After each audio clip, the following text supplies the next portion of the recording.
nous allons voir maintenant comment nous pouvons sélectionner un rectangle ou une ellipse, mais en gardant la proportion largeur-hauteur, soit pour faire un carré ou soit faire un cercle. Nous allons taper cible. Je vais prendre cette image.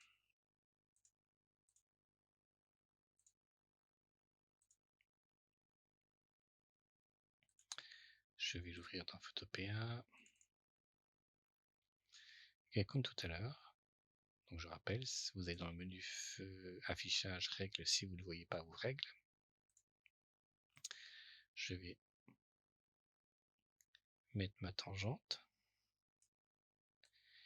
et ma tangente verticale et horizontale.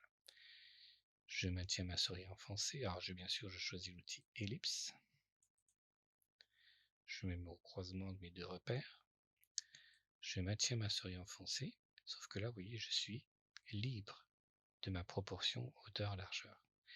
Et bien, je vais maintenir la touche Shift de mon clavier enfoncé.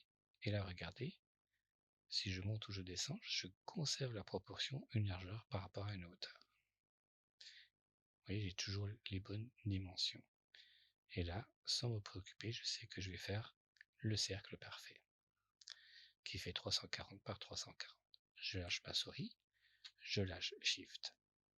Et comme tout à l'heure, pourquoi pas faire un effet quelconque.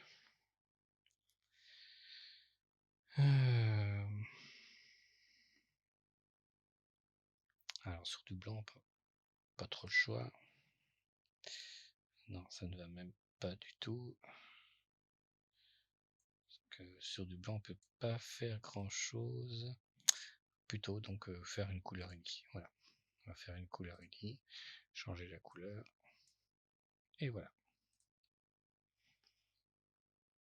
Alors si je vais rechercher une image que j'ai déjà utilisée, fichier ouvrir, et c'est Office.